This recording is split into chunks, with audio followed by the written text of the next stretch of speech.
Hi friends, welcome back. This is the part 3 video of the drainage system. Till the last class we discussed about the basics and the pipe sizing of the drainage system. In continuation of that, today we are going to see few more important things as part of the saga. The second one is the airtight and watertight.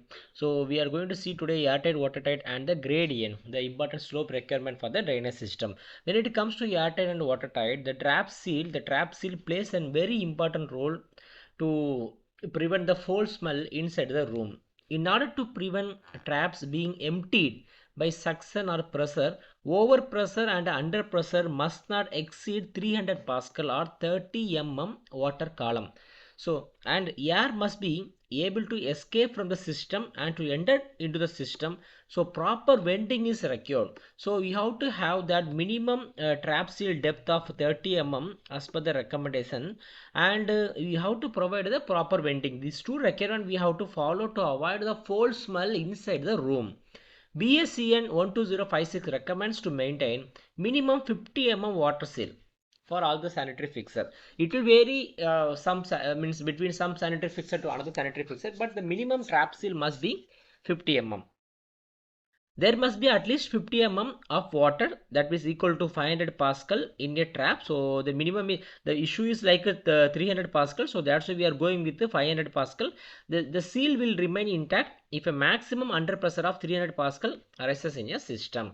So moving further, so now let's see that how these things plays an important role.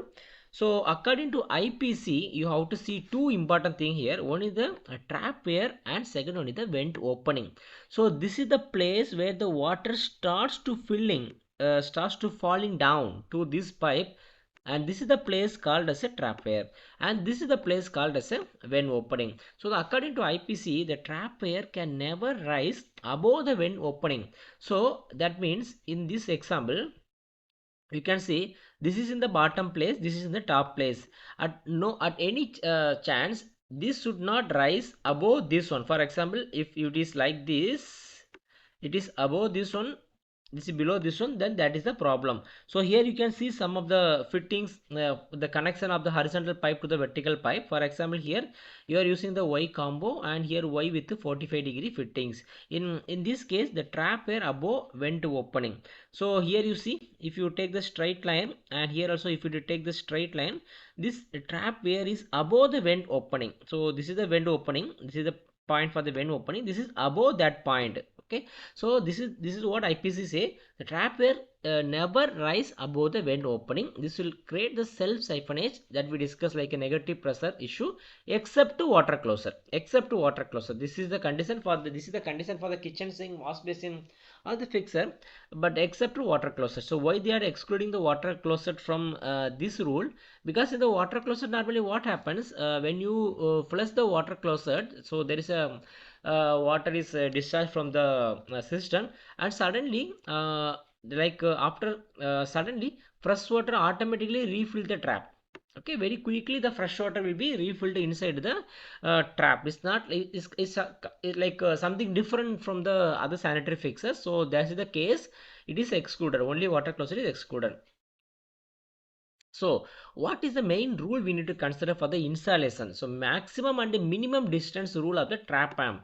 So this trap arm, how far we can install? For example, let's say this is the eye view, like you are watching from this view. In this case, so what happened, your eye will be like this, it will be like this. So you can see the full length, in this case. When it comes to the second case, you are watching from here, so your eye view will be like this, so you cannot see what is here. So what will happen in this case? Let's assume that the water is falling from here. Okay, so the water will go in this way. After some location, it will be fully filled. This is fully filled. Okay, but in this case, this water will go like this, but it will be escaped through this one. It will not be fully blocked at this point, but here it will be fully blocked after this point. So the vent has to be the vent pipe. For example, this is your coming from wash basin, it is going like this, it is going down. This is your vent pipe which is going up. The vent pipe has to be at least 2 pipe diameter away from the This is the important thing. So this is the point we called as a where. The where is where water starts, where water either starts to go down the drain after the trap or stops going down the drain. So if you say in a typical 1.5 inch 1.5 inch kitchen sink drain, that would be minimum 3 inch away. That means I'm telling 1.5 inch, 1.5 inch into 2 times. So that should be at least the trap distance should be at least 3 inch away. Okay, so this is the rule we have to follow for the installation. Now the next important, the very important thing is the gradient, the slope. So before going to the slope, we need to understand the three basic, three technical term related to the slope from the IPC, International Plumbing Code. One is the building drain, building sewer, and the horizontal branch drain. So what is building drain? Simply saying, for let's say we have a building like this.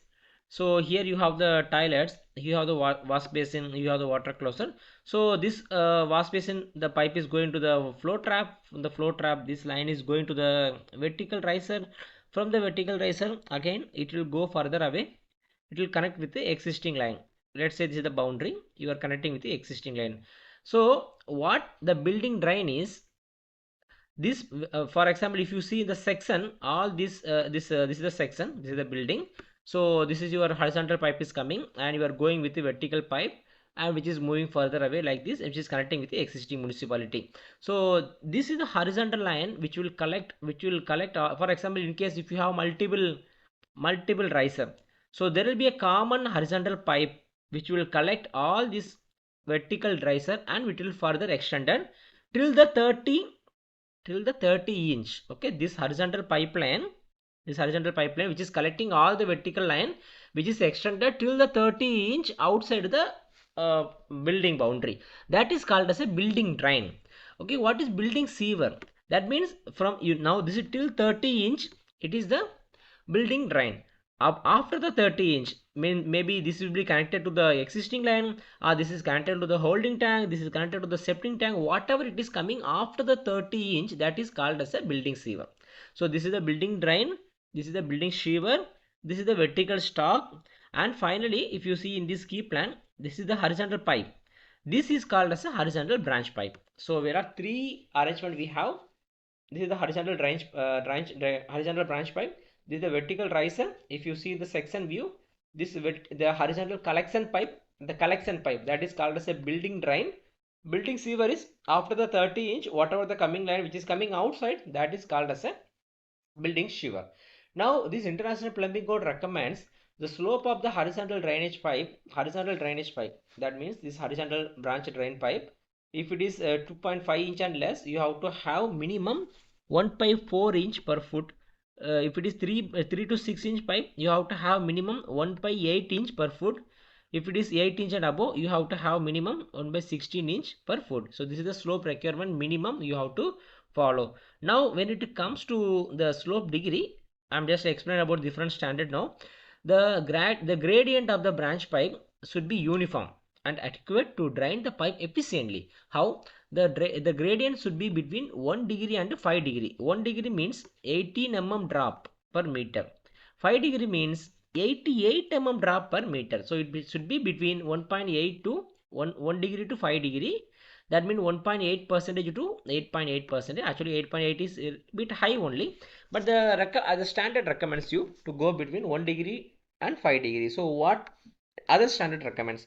For example, BSCN 120562 recommends minimum gradient to 1 degree. So minimum gradient should be 1 degree as per the BSCN.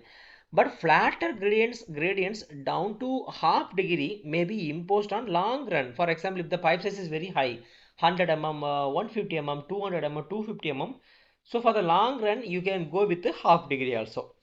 Then some standard, for example, if you see the Dubai municipality, they will recommend for the 100 mm pipeline 1.67 percentage, for the 150 mm pipeline 1.11 degree, of the 200 mm pipeline 1:120, that is 0.83 percentage. So this is the different slope requirement. Normally, practically saying, we normally follow like 1 percentage minimum. We normally follow minimum 1 percentage slope requirement for the drainage system. Now what is the impact? In the last class we discussed about the filling degree, like we discussed about the 50 percentage filling degree, we discussed about the 70 percentage filling degree. So what will hello friends, 1 minute. We work hard to collect all the information from various sources to give you best understanding of the subject. Most of the people watch the video but they don't subscribe. Please motivate us by subscribing our channel to post more and more technical videos for you. Thank you.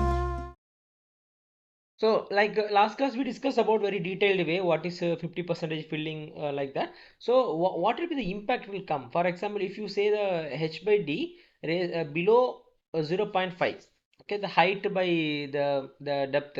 So, the height by depth, if it is below 0.5, it will be like insufficient flow. Then if you follow above 0.8, like there will be very less amount of air will be there. So no air. So there is a chance of the siphonic like a negative pressure effect will be there. If you follow 0.5 to 0.8, that is a very perfect way of design. The sufficient flow will happen. So this is the perfect way of the design. We normally recommend to follow with that one. So what will happen? So if you go to the slopes, 1.1 minimum 1 degree to maximum 5 degree, it will be a good filling ratio. If it is less than 1 degree, the filling ratio high. So no self cleansing velocity will be there. Excess slope in, if you go with the more than 5 degree, it will be water discharge too quickly. So this is again the issue. Okay, so this is the recommendation. We normally recommend you to go with the filling degree 50 percentage to 70 percentage, not less than that. So now the slope, and also we discuss about the trap seal air tightening, and the next one is the assess. So in the assess we will see like what is the importance of velocity breaker, how many velocity breaker is required. For example, if you have a 200-meter height building, how many velocity breaker we need to provide, what is the practical challenge will come, how to consider the soft sizing. So this is the thing we will discuss in the next class.